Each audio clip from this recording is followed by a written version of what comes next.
After 740 kilometers on the Camino del Norte, today's the day we're joining the Camino Frances.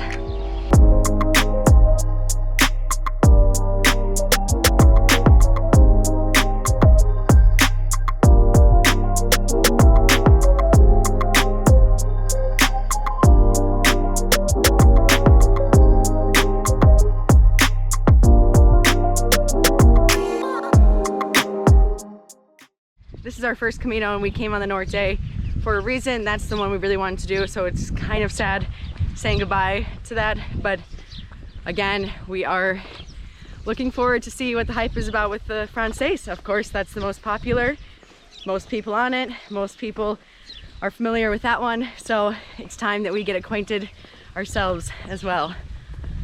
Oh, but it will still be a sad goodbye to the Norte. It's given us so many memories, so many amazing views.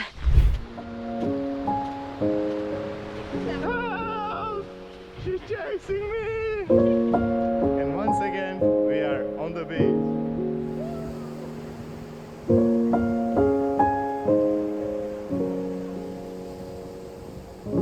This is all for us. So many challenges, worthwhile challenges. If you're watching this and you haven't done the Norte, I could not recommend it more. It's difficult, it's painful, it's wonderful. It's everything. It's definitely worthwhile. On to the next adventure, I guess. Maybe like two of those bags. They look good. Hi. Hi.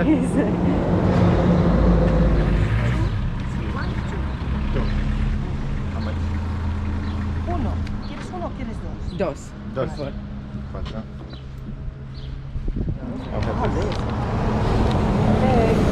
Gracias. Gracias. All right. Real. These are looking very nice. It is cherry season in Spain. We see them at supermarkets. They always look really good, but kind of expensive at the market. But we saw a woman, probably locally grown, on the side of the road, and that's the good stuff. So finally we're gonna have our cherries. Yes, they look and taste amazing. Do they taste good? My goodness gracious. We need to wash them first, but they were so good I had to try one. I'll risk it for a second one. Cállate! Cállate!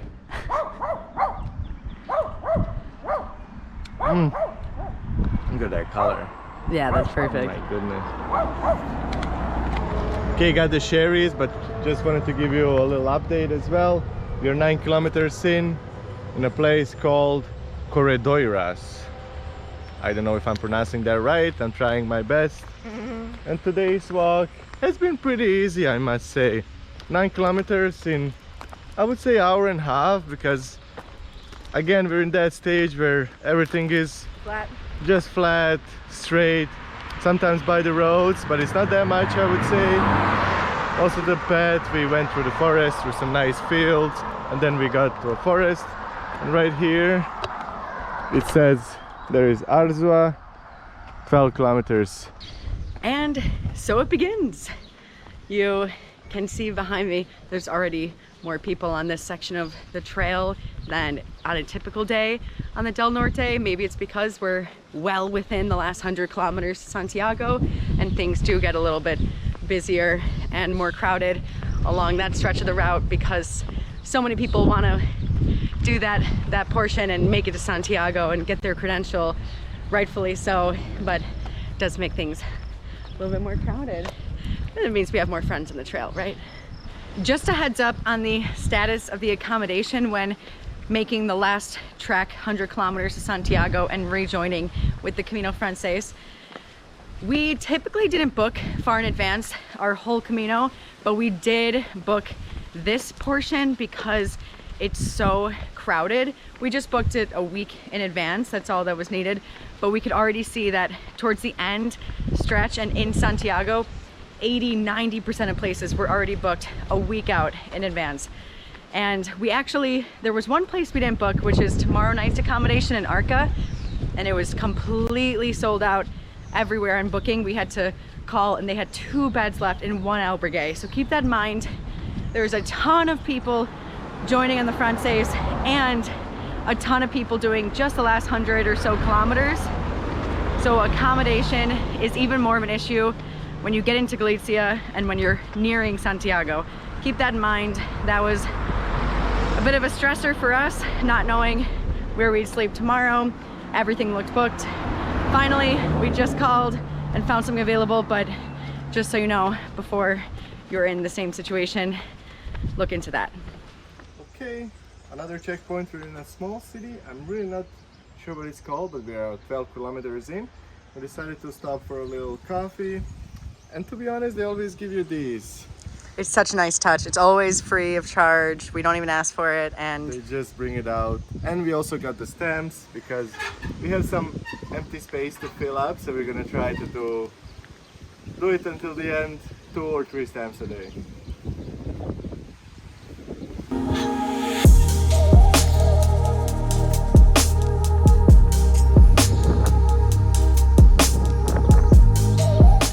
we are starting to see normal road signs for Santiago, which is bizarre to say the least, considering we started in San Sebastian on the other side of the country.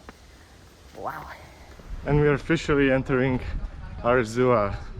I am entering it. Ellie is unfortunately crawling into it, but we have officially entered Arzua city, town. First we're gonna go into our albergue, check in, leave the backpacks, and then you're gonna join us on a little trip to the center to see around and to see what the condition is with the pilgrims and all the hype.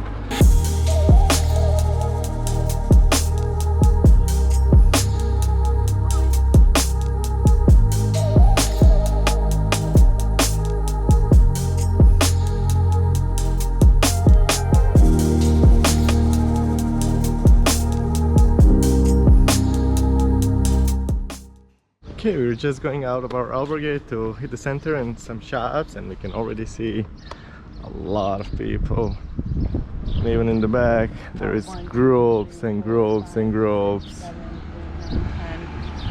Wow, never saw that. And the host literally said in the morning at 8 or 9 o'clock, if you sit by the bench you can see like hundreds and hundreds of people passing.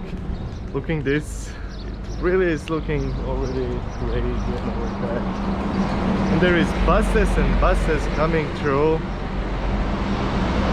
There's even one bus parked back there. And I can't believe we arrived early today. 3 o'clock on Del Norte is very early. Last time when we arrived, we were literally one of the first ones in the albergue because we arrived at 3 o'clock. And here at 3 it was fully booked. Everyone already had their place in their beds. There were like 30 people already. And one of the guys we talked in, he said in his albergue there were people getting up at 3 in the morning hitting the road so they can arrive first to the albergue. Okay, and this is something new. We never saw this on the Camino del Norte. Shops with Camino de Santiago merch. Oh, Look at that. You can get t-shirts, Camino de Santiago, Oh. biking gear, Camino Portuguese, Camino de Santiago with the shells. We never saw that on the Camino del Norte. Even here, look, the Estrella Galicia, the beer brand. We've never seen an ad for the brand with a pilgrim on it. So already you can tell it's a lot more commercialized around the Camino, right here where the Frances begins, joins. Huh. Another way we can tell really obviously that we joined in with the Frances is there's so many albergues. It's just a street full of albergues. And still, I'll remind you, when we went to book one, everything was nearly full. But seriously, everything says like Turístico, Albergue, de Camino, It's every 10 meters, I swear to God. Yeah. Every 10 meters there's an alligator. And Senshi chefed up some things we got from the grocery store for a total of 18 euros. We are fine dining for the evening, celebrating being so close to being done.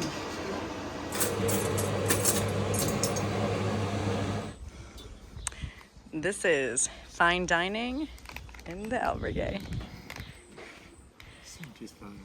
Senshi style. Good morning everyone, new day, new walking ahead of us. It is 8 in the morning and we are the last ones leaving the albergue. There was, I think, somewhere over 40 people. Some of them left 5 in the morning, 6 in the morning, 7 in the morning. The latest 2 people went 7:30 and it's us leaving at 8 o'clock.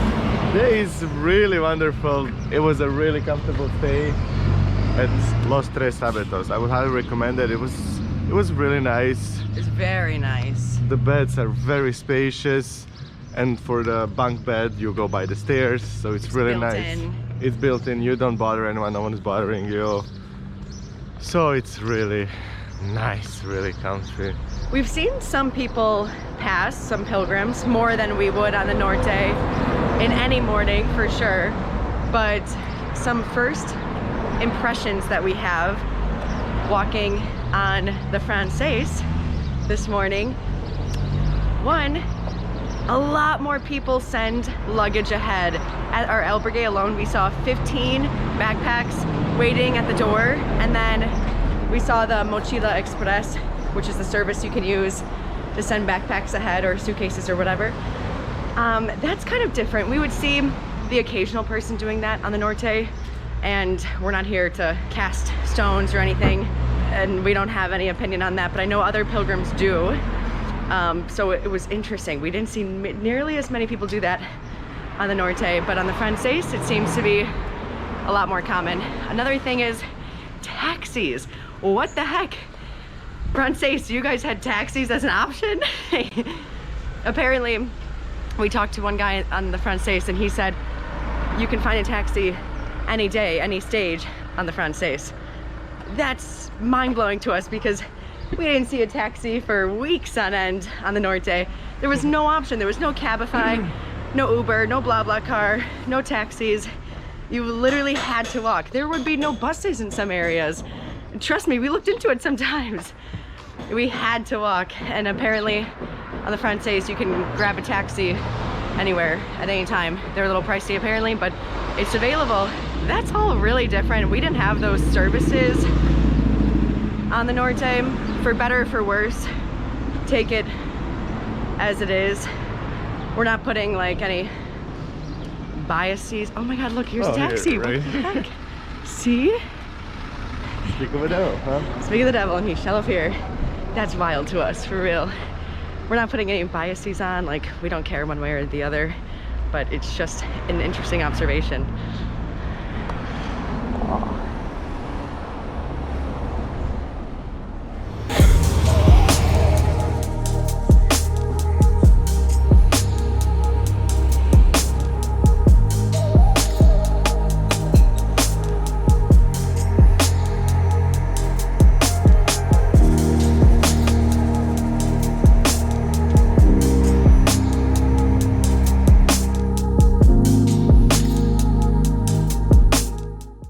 And today is day 33 of walking Camino de Santiago. We can't say anymore Camino del Norte because we officially joined Frances yesterday, and we are walking all the way from Arzua to Arca, or other names Alpino or Pedruso. Those are all names for this city. And I just want to share something.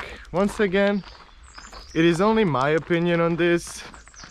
I don't want you to get some wrong impression, but to be honest, walking 32 days on Camino del Norte and then one day joining Frances, we have a feeling we have become just a number. Just a number in many people that walk Camino Frances. What do I mean by that? I mean there is no there's not that touch of Camino. Everyone you pass is like, oh, buen Camino, hola. Like literally on Camino del Norte, every single person would say hi, would say like, oh, where you going, or at least any kind of conversation. Here I think we already passed like 60-70 people, and I don't think no one told us anything.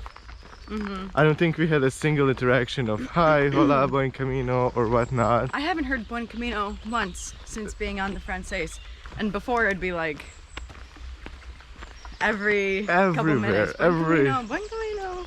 Even we stopped for a coffee, and even the guy there didn't say like buen camino. Every time when you would go in a coffee shop somewhere in Del Norte, when you were leaving, everyone would be like, oh, where are you from? Like, where's that flag from? They would say like, oh, buen camino. Everyone. Here, I have a feeling people became immune to it, because they see so many people passing through. There is no feeling of that human touch. You just feel like a number, to be honest. And the locals are just like rushing, passing through you, by you. Yeah, and we've also noticed the prices are a little bit higher on everything. They're not super high, but for example, we just had coffees and a little breakfast. And on the Norte, for €4, you'd get a coffee, juice, something savory, a pincho, tortilla, breakfast sandwich, tostada, and a little bit of dessert, a little croissant or a little cookie or something for €4. And here we just got a coffee and a little sandwich for €4. It's not a huge difference, but we can tell the difference. And I will also say the quality seems lower as well. Very down. It's so much lower. Yeah. I swear.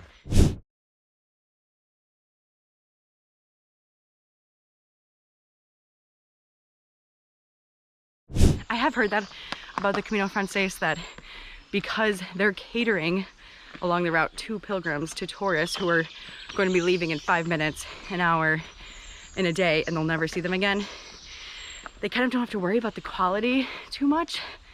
Whereas in the Norte, they were catering to locals, and there just so happens to be pilgrims as well.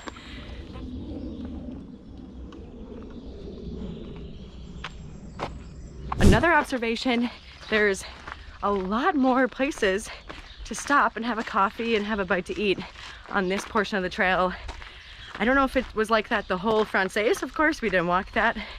We walked the Norte, so can't speak for the whole Frances, but like, that's one nice thing, I guess, is you never go a while without any services. On the Norte, some days it'd be really remote and we wouldn't see a coffee bar for 10 kilometers, 15 kilometers.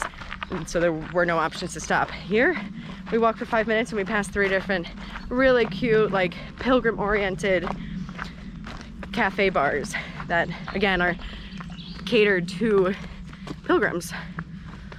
It's not exactly the local experience that we had on the Norte, but you know, that is nice in a way to be able to have that option whenever you want.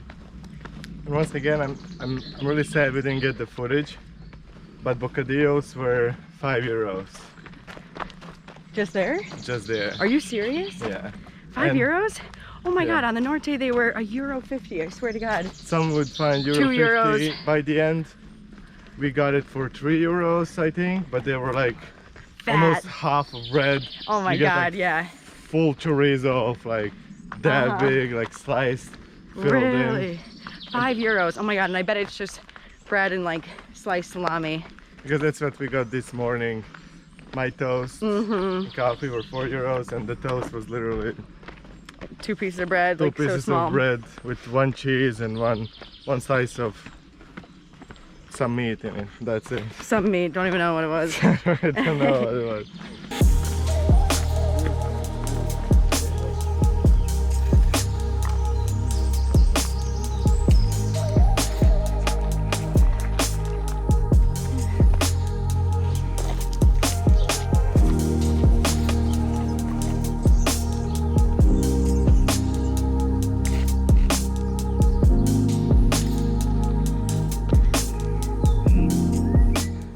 Observation for you guys. We've had these beautiful markers all over Galicia, and not once on the Norte did we see any Sharpie on them, any names written on them, and unfortunately the past few days, past 20 kilometers or so, every single one has someone's name written on it or some words written on it. I think there's a dinosaur up here. Like, I don't mean to be, I don't know, old-fashioned, but there's no reason for that vandalism. Like, these markers are really beautiful. They look really nice. We really appreciate them. They look somewhat new, and people just have to ruin that. And maybe it's just because it's just a humanity thing. There's so many humans walking by, someone's bound to ruin things. But it's a shame. It's disappointing. There's no need for it. Agreed with Ellen. A shame.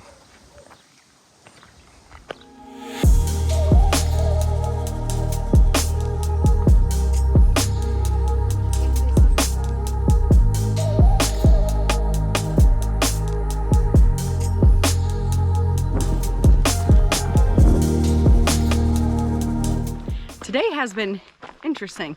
On the Norte, we would walk, say, 10 kilometers and then hit the next small town, little tiny village, even just like collection of houses, and that would be kind of our checkpoint for the day.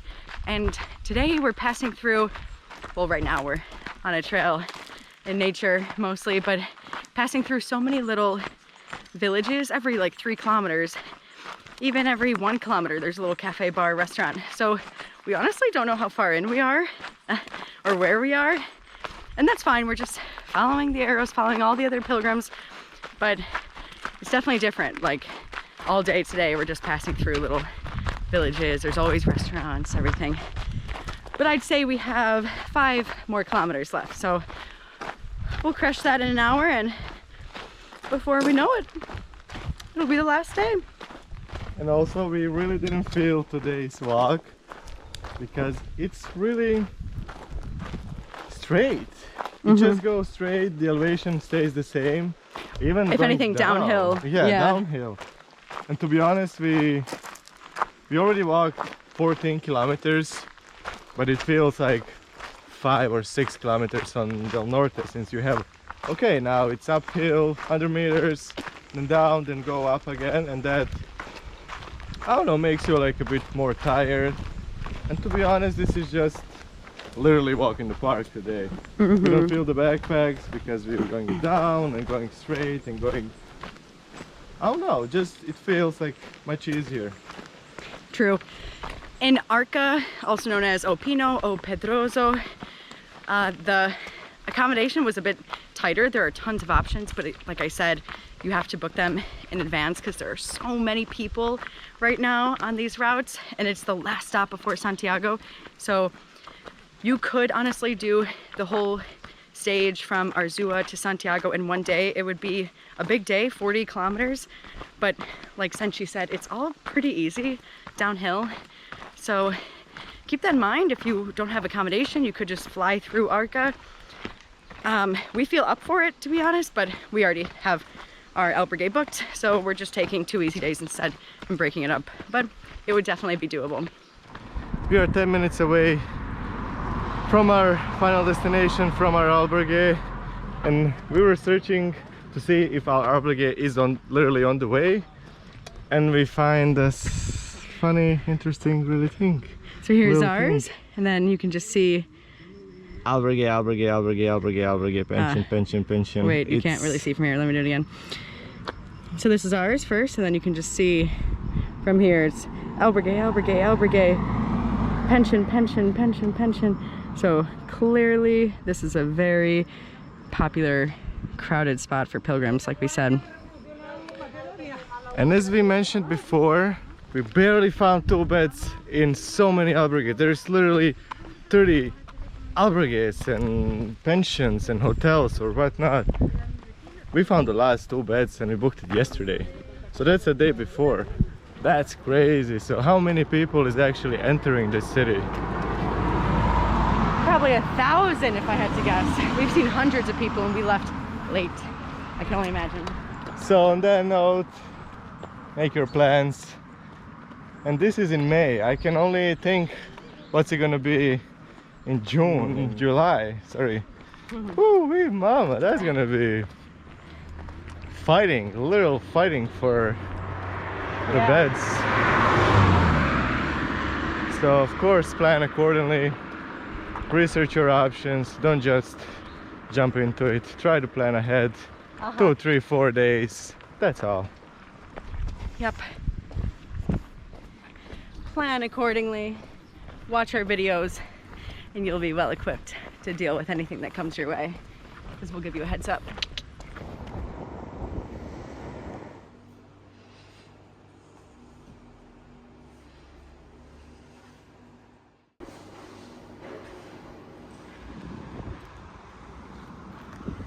And we made it into O Pino, also known as O Pedroso, also known as Arca, kind of confusing, but that's our albergue right there, O Burgo.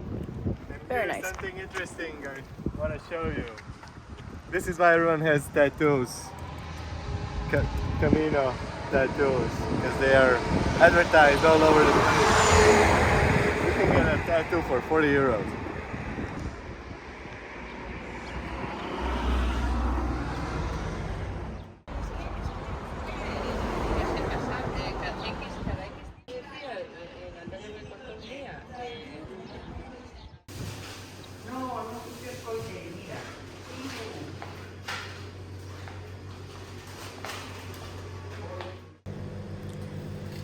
Ooh, since there's a nice kitchen area at the albergue, again, we are preparing our own meals like we normally do. Those were our first 2 days on the Camino Frances and all of our first impressions. I hope that was helpful for you guys, and if you haven't already, please subscribe, because in the next video we'll be arriving to Santiago and we'll show you firsthand our experience, all of our feelings. It's going to be bittersweet and it's going to be something to witness. See you then.